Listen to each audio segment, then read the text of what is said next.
Hi friends, very good morning. This is Sharmila, star director. Friends, இப்போ வந்து நம்ம poster அப்படின்றது எப்படி கிரியேட் பண்ணலாம், பேனர் எப்படி கிரியேட் பண்ணலாம்னு சிம்பிளாக பார்க்கலாம். இப்போது போஸ்டர் மேக்கர் அப்ளிகேஷன் நீங்கள் வந்து ப்ளே ஸ்டோரில் டெக்ஸ்ட் பண்ணிங்கன்னா நிறைய அப்ளிகேஷன்ஸ் வரும். அதில் பார்த்தீங்கன்னா நான் சிம்பிளாக இந்த மாதிரி ஒரு ஆப் நம்ம இன்ஸ்டால் பண்ணியிருக்கோம் அப்படின்னா இதில் எப்படி கிரியேட் பண்ணலாம்னு சில ஐடியாஸ் நான் ஷேர் பண்ணுறேன். இப்போது அந்த போஸ்டர் மேக்கர் ஆப்பை நீங்கள் ஓப்பன் பண்ணும்போது ஃப்ரண்ட் பேஜ் இப்படி தான் ஓப்பன் ஆகும். அதில் வந்து பார்த்தீங்கன்னா இதில் வந்து கிரியேட் நியூன்னு ஒரு ஆப்ஷன் இருக்கு இல்லையா? ஸோ நீங்கள் வந்து கிரியேட் நியூ ஆப்ஷனை வந்து நீங்கள் செலக்ட் பண்ணும்போது உங்களுக்கு வந்து இந்த மாதிரி மெயின் பேஜ் ஓப்பன் ஆகும். ஓகேங்களா? மெயின் பேஜ் ஓப்பன் ஆகும்போது உங்களுடைய போஸ்டர் அப்படின்றது உங்களுக்கு என்ன சைஸில் வேணுன்றதை நம்ம செலக்ட் பண்ணிக்கலாம். ஸ்கொயர் ஷேப்லையா, இல்லை வந்து ஃப்ளையர் ஷேப்லையா, இல்லை ஃபேஸ்புக் கவர் இந்த ஷேப்பில் வேணுமான்னு சொல்லிட்டு நம்ம பேனர் தான் மோஸ்ட்லி வந்து செலக்ட் பண்ண போகிறோம். ஸோ அதனால் ஸ்கொயர் ஆப்ஷனை நான் இப்போ செலக்ட் பண்ணிக்கிறேன். ஸோ ஸ்கொயர் ஆப்ஷனை செலக்ட் பண்ணும்போது இந்த மாதிரி நமக்கு மெயின் பேஜ் ஓப்பன் ஆகும். அதிலே பார்த்தீங்கன்னா கீழே நமக்கு ஆப்ஷன்லாம் கொடுத்துருக்காங்க பாருங்கள். நீங்கள் ஒவ்வொரு ஆப்ஷனாக அந்த மாதிரி ஸ்க்ரோல் பண்ணி பார்க்கும்போது இப்போ எக்ஸாம்பிள் இப்போ வந்து நமக்கு வந்து பேக்ரவுண்டுன்னு இருக்கு இல்லையா? ஸோ இப்போ அந்த பேக்ரவுண்டை நம்ம வந்து இங்கே டைப் பண்ணும்போது கீழே வந்து பார்த்தீங்கன்னா நீங்கள் கேலரி செலக்ட் பண்ணிங்கன்னா நம்மளுடைய ஃபைல்ஸில் நம்ம ஃபோட்டோஸ், இமேஜஸ் அந்த மாதிரி வச்சுருப்போம். அங்கே போய்ட்டு நீங்கள் சூஸ் பண்ணிக்கலாம். இல்லை அப்படின்னா வந்து இங்கே வந்து கிரேடியன்ட் கலர் இருக்கு இல்லையா? ஸோ அதுவுமே பார்த்தீங்கன்னா நீங்கள் இந்த மாதிரி நம்ம கலர்ஸ் வரும், வேணும்னு அதை செலக்ட் பண்ணிக்கலாம். இந்த இப்போ ரெட் செலக்ட் பண்ணுறோன்னா கிரேடியன்ட்டில் போய்ட்டு நீங்கள் ரெட் செலக்ட் பண்ணிக்கலாம். இல்லைனாலுமே பார்த்தீங்கன்னா ஓவர்லேன் இருக்கும். ஸோ அதை நீங்கள் செலக்ட் பண்ணது பேக்ரவுண்டு கலர்ஸ் வந்து உங்களுக்கு பேனரில் எந்த கலர் வேணுன்றது. இப்போ எக்ஸாம்பிள் இந்த ரெட் கலர் நான் இப்போ செலக்ட் பண்ணுறேன்னு வச்சுக்கோங்க. ஓகேவா? ஸோ இப்போ பேக்ரவுண்டில் போய்ட்டு நம்ம என்ன பண்ணிக்கலாம், இங்கேயும் பார்த்தீங்கன்னா நமக்கு கலர்ஸ் இங்கே கொடுத்துருப்பாங்க. இப்போ ஒயிட் கலர் இப்போ செலக்ட் பண்ணுறோம் அப்படின்னா ஓகே கொடுக்கும்போது இந்த பிங்க்குக்கு சென்டரில் இந்த ஒயிட் கலர் அப்படின்றது நமக்கு வந்துடும். அப்போ நெக்ஸ்ட்டு நம்ம என்ன பண்ணணும், கீழே வந்து ஆட் டெக்ஸ்ட் இருக்கு இல்லையா? அந்த டெக்ஸ்ட்டை நம்ம செலக்ட் பண்ணும்போது இங்கே நம்ம டெக்ஸ்ட் பண்ணிக்கலாம். என்ன நம்ம வந்து இப்போது எக்ஸாம்பிள் இப்போ ஒர்க் ஃப்ரம் ஹோம்னு நம்ம செலக்ட் பண்ண போகிறோம் அப்படின்னா இங்கே நம்ம டைப் பண்ணணும் ஒர்க் ஃப்ரம் ஹோம் அப்படின்ட்டு டெக்ஸ்ட் பண்ணும்போது இங்கே நமக்கு வந்து அந்த சென்டென்ஸ் வந்து நமக்கு ஃபாண்ட் சைஸ் வந்து என்ன ஸ்டைலில் வேணும்னு சொல்லிட்டு இப்போ இந்த ஸ்டைல் செலக்ட் பண்ணுறேன் அப்படின்னா இந்த ஸ்டைல் நமக்கு வரும். இல்லை இது வேணும்னா நீங்கள் அங்கே சேஞ்ச் பண்ண உங்களுக்கு வந்து இப்போ ஸ்க்ரோல் பண்ணி பார்த்தீங்கன்னா நிறைய வரும். அப்போ ஒவ்வொரு லெட்டர்ஸும் ஒவ்வொரு சைஸில் இப்போ இதை செலக்ட் பண்ணுறேன்னா இந்த மாடல் வரும். அப்போ இங்கேயே நீங்கள் கலர்ஸும் செலக்ட் பண்ணிக்கணும். இந்த ஒர்க் ஃப்ரம் ஹோம் அப்படின்ற வேர்டு வந்து உங்களுக்கு எல்லோ கலரில் வேணும் அப்படின்னா எல்லோ கலர் செலக்ட் பண்ணிக்கலாம். இல்லை இந்த கலர் வேணும், இந்த வயலட் இந்த கலர் வேணும் அப்படின்னா இதை நம்ம செலக்ட் பண்ணிவிட்டு ஓகே கொடுக்குறோன்னு வச்சுக்கோங்க. இப்போ அந்த பிங்க் கலர் அப்படிங்கும்போது எப்போவுமே நம்ம பேனர் செலக்ட் பண்ணும்போது பேக்ரவுண்ட் கலருக்கு ஆப்போசிட் கலரில் தான் நம்ம லெட்டர்ஸ் கொடுக்கணும். அப்போது இங்கே வந்து பேக்ரவுண்டில் பிங்க்கு ஒயிட் இருக்கிறதுனால நாங்கள் செலக்ட் பண்ணியிருக்கக்கூடியது கொஞ்சம் டார்க் கலரில் செலக்ட் பண்ணிக்கிறப்போ ஒர்க் ஃப்ரம் ஹோம்னு செலக்ட் பண்ணியாச்சு. இது உங்களுக்கு சின்னதாக வேணுன்னா சின்னதாக பண்ணிக்கலாம், பெருசாக வேணுன்னா மினிமைஸ் வேணுன்னா பண்ணிக்கலாம், மேக்ஸிமைஸ் பண்ணாலும் பண்ணிக்கலாம். மேலே இப்போ கொடுத்தாச்சு. ஓகேவா? இப்போ ஒர்க் ஃப்ரம் ஹோம்னு கொடுத்துருக்கோம். ஆனால் இப்போ நம்ம மெயினாக இப்போ கண்டக்ட் பண்ணக்கூடியது என்னென்னு பார்த்தீங்கன்னா நம்ம பேனர் க்ரியேட் பண்ணுறோன்னா அப்பப்போ கொஞ்சம் டிஃப்ரெண்ட்டாக அப்போ இருக்கக்கூடிய சுச்சுவேஷன்ஸில் எல்லாருமே அது கொஞ்சம் யூஸ் பண்ணுற மாதிரி இருக்கணும். அப்போ நமக்கு ஒரு ஃபெஸ்டிவல் வருதுன்னு வச்சுக்கோங்க. அப்போ அந்த ஃபெஸ்டிவல் டைமில் நம்ம பேனர் க்ரியேட் பண்ணணும் அப்படின்னா பார்க்குறவங்களுக்கு கொஞ்சம் ரீச் இருக்கணும். அப்போது நம்ம என்ன பண்ணலாம், இப்போ கீழே பாருங்கள் நமக்கு வந்து ஆப்ஷன்ஸ் அப்படின்றது இங்கே கொடுத்துருக்காங்கன்னு சொன்னேன். அதில் வந்து இந்த பேட்ச்ன்னு இருக்குது பாருங்கள். பேட்ஜை செலக்ட் பண்ணும்போது இங்கே நமக்கு ரெடிமேடாகவே இந்த அப்ளிகேஷனில் நிறையா விஷயங்கள் வரும்.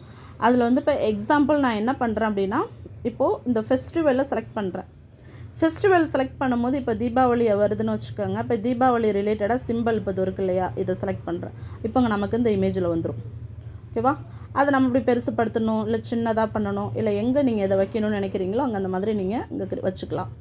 இப்போ இதை வந்து நான் இங்கே கொஞ்சம் இப்படி வேணும்னாலும் லாங்காக வரும், ஷார்ட்டாக வேணும்னாலும் நீங்கள் அதை ஜூம் பண்ணுறதா இருந்தாலும் பண்ணிக்கலாம். இப்போ இந்த பிளேஸில் நான் வைக்கணும்னு நினைக்கிறேன், இங்கே வச்சுருக்கேன். ஓகேவா? அப்போ நான் வந்து இந்த மாதிரி இந்த சிம்பிள் பார்த்தாலே இந்த ஃபெஸ்டிவல் ரிலேட்டடாக நமக்கு வந்து இந்த மாதிரி ஒரு அனௌன்ஸ்மெண்ட் வந்திருக்குன்னு பார்க்குறவங்களுக்கு கொஞ்சம் இன்ஸ்பயர் ஆகும் அந்த மாதிரி. அப்போ நாங்கள் வந்து இந்த சிம்பிள் வச்சுட்டேன். நெக்ஸ்ட் இங்கே வந்து ஒர்க் ஃப்ரம் ஹோம் மட்டும் போடக்கூடாது. ஃபஸ்ட்டு முக்கியமாக நம்மளுடைய காண்டாக்ட் நம்பர் கொடுக்கணும். அப்போ அகைன் ஆட் டெஸ்ட்டில் போய்ட்டு இங்கே செலக்ட் பண்ணும்போது கீபோர்டு ஆப்ஷனுக்கு ஆட்டோமேட்டிக்காக வந்துடும். அப்போ இங்கே நம்ம என்ன பண்ணலாம், என்னுடைய காண்டாக்ட் நம்பர் நான் இப்போ கொடுக்குறேன். இப்போ காண்டாக்ட் அப்படின்றத விட செல்லுன்னு கொடுத்துட்டு என்னுடைய காண்டாக்ட் நம்பர் இங்கே டைப் பண்ணுறேன். ஓகேவா? இப்போ காண்டாக்ட் நம்பர் செலக்ட் பண்ணிவிட்டு இங்கே நமக்கு வருது. ஸோ இங்கேயுமே இதுலேயுமே நம்ம நம்பர்ஸு கூட நம்ம ஃபாண்ட் சைஸ் அப்படின்றது நமக்கு பிடிச்ச மாதிரி இங்கே செலக்ட் பண்ணிக்கலாம். இப்போ இப்போ இந்த ஃபாண்ட் சைஸ் செலக்ட் பண்ணுறேன் அப்படின்னா அந்த ஃபாண்ட் சைஸில் நம்பர் வந்துருச்சு. ஏன்னா கொஞ்சம் திக்னஸாக இருக்கணும் நம்பர். Next colour. நம்ம பேக்ரவுண்ட் அங்கே ஆல்ரெடி பேக்ரவுண்டு வந்து லைட் கலரில் தான் நம்ம செலக்ட் பண்ணியிருக்கோம். அப்போ திக்னஸாக இந்த ரெட் கலர் செலக்ட் பண்ணிவிட்டு ஆட் டெக்ஸ்ட் ஓகே கொடுத்துட்டோன்னா இங்கே நமக்கு மெயின் பேஜில் வந்துடும். அது ப்ரெஸ் பண்ணிவிட்டு நம்ம எங்கே வேணுமோ அங்கே ஃபிட் பண்ணிக்கலாம் இதை. ஓகேவா? இப்போ இதை கொஞ்சம் நம்ம இப்படி ஜூம் பண்ணணும். நம்ம நம்பர் கொஞ்சம் பெருசாக தெரியணும் இல்லையா? ஏன்னா சில பேர் பேனர் க்ரியேட் பண்ணும்போது கண்டென்ட் எல்லாம் நிறைய கொடுப்பீங்க, காண்டாக்ட் நம்பர் குட்டியாக கொடுப்பீங்க, கொஞ்சம் சின்னதாக இருக்கணும். அப்போது மற்றதெல்லாம் கொஞ்சம் லெட்டர்ஸ் எப்படி இருந்தாலும் பரவாயில்ல, நம்மளுடைய காண்டாக்ட் நம்பர் கொஞ்சம் பெருசாக அங்கே இருக்கணும். இந்த மாதிரி இப்போ நம்ம காண்டாக்ட் நம்பர் கொடுத்தாச்சு, ஒர்க் ஃப்ரம் ஹோம் கொடுத்தாச்சு, சிம்பிள் ஒன்று இங்கே மென்ஷன் பண்ணியாச்சு.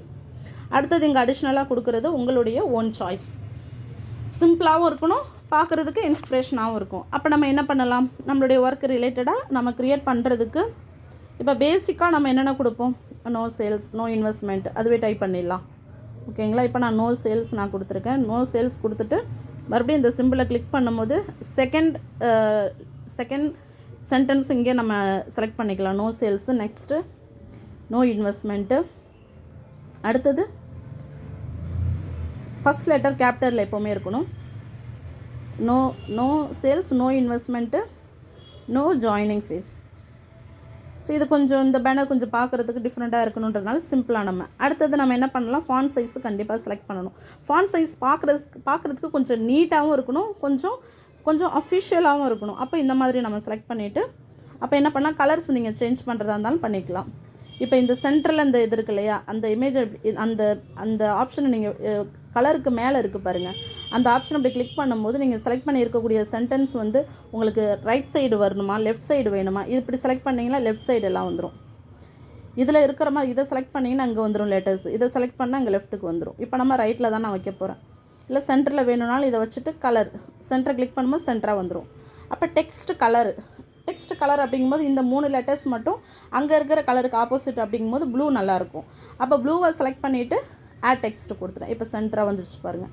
அப்போ இதை நம்ம என்ன பண்ணணும், குட்டியாக இருக்கக்கூடாது, அதுவும் கொஞ்சம் அந்த இதுக்குள்ளே கவர் ஆகிற மாதிரி பார்த்துக்கணும். இப்போ ஓகே கொடுத்துட்டு ஓகே கொடுத்தாச்சு. ஓகேவா? ஓகே. இப்போ பார்க்கும்போது இது மட்டும் எனக்கு போதும் அப்படின்னா நீங்கள் அப்படியே அப்லோட் பண்ணலாம். இல்லை நான் இன்னும் அடிஷ்னலாக சில சிம்பிள் ஆட் பண்ணணும்னு நினைக்கிறேன் அப்படின்னா என்ன பண்ணலாம், கீழே நீங்கள் போகணும், கீழே போய் இப்படி ஸ்க்ரோல் பண்ணிக்கலாம். இதிலே பார்த்தீங்கன்னா எடிட் டெக்ஸ்ட் இருக்கும், நீங்கள் டெக்ஸ்ட் பண்ணிவிட்டு அது எடிட் பண்ணுற ஆப்ஷன் இருக்கும், அதுலேயே இந்த லேட்டஸ்ட் கலர்ஸ் சேஞ்ச் பண்ணுறது இருக்கும். இப்போ நீங்கள் இங்கே போயிட்டு இப்படி சேஞ்ச் பண்ணுறது உங்களுக்கு கஷ்டமாக இருக்குன்னாலும் இங்கே இந்த லெட்டரை இங்கே செலக்ட் பண்ணிவிட்டு இங்கே சிம்பிள் காமிக்குது பாருங்கள், இதை டவுன் சிம்பிள் இதை அழுத்துனீங்கன்னா அப்படி கீழே வரும். நம்மளாம் வந்து சிஸ்டமில் வந்து நம்ம அங்கே என்ட்ரு கொடுக்கும்போது ரைட் லெஃப்ட் ஆப்ஷன் இருக்குல்ல, சேம் அதே போல் தான். இது இங்கே கொடுத்தீங்கன்னா அங்கே ரைட்டுக்கு மூவ் ஆகும், அப்பு செலக்ட் பண்ணிங்கன்னா மேலே மூவ் ஆகும், லெஃப்ட்டை செலக்ட் பண்ணிங்கன்னா லெஃப்ட்டில் மூவ் ஆகும். ஸோ அதை போய் செலக்ட் பண்ணுறத விட எனக்கு இல்லஸ்ட்டை எனக்கு இதுவே கொஞ்சம் ஈஸியாக தான் இருக்குது அப்படின்னா நீங்கள் இந்த மாதிரி கூட இந்த மாதிரி செலக்ட் பண்ணிக்கலாம். ஓகேவா? செலக்ட் பண்ணிட்டு ஓகே கொடுத்துடணும். அப்போது இங்கே உங்களுக்கு ஃபில் ஆகிடுச்சுன்னா நீங்கள் அப்லோட் பண்ணலாம். இல்லை இந்த இடம் கேப்பாக இருக்குங்க, ஏதாவது நான் வந்து ஒன்று ஃபில் பண்ணணும்னு நினைக்கிறேன் அப்படின்னா நீங்கள் என்ன பண்ணலாம், இங்கே போய்ட்டு பேட்ஜில் போய்ட்டு பேட்ஜ் ஆப்ஷனை செலக்ட் பண்ணும்போது நிறைய ஆப்ஷன் வரும். இப்போ பேனர்னு இருக்குது பாருங்கள், பேனர் செலக்ட் பண்ணுறீங்கன்னா இந்த மாதிரி கூட நீங்கள் டாபிக், இப்போ எக்ஸாம்பிள் இந்த மாதிரி நிறைய சிம்பிள் வரும், லோகோ. ஸோ அந்த லோகோ, இப்போது இந்த லோகோ நான் போய் செலக்ட் பண்ணுறேன். இதை செலக்ட் பண்ணும்போது இது பார்த்தீங்கன்னா இதை கொஞ்சம் மினிமைஸ் பண்ணுறதை விட கொஞ்சம் பெருசாக அப்படி பண்ணிக்கலாம். அப்போ இதுக்குள்ளே இது கவர் ஆகிற மாதிரி வருது பாருங்கள்.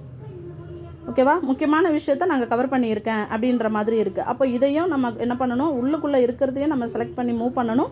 இதையும் இப்படி கொஞ்சம் பண்ணும்போது பேட்ஜில் போய்ட்டு செலக்ட் பண்ணிக்கலாம். இதெல்லாம் பார்த்தீங்கன்னா ரெடிமேடாகவே ஒரு சில அப்ளிகேஷன்ஸில் சிம்பிள் லோகோஸ்லாம் கொடுத்துருப்பாங்க.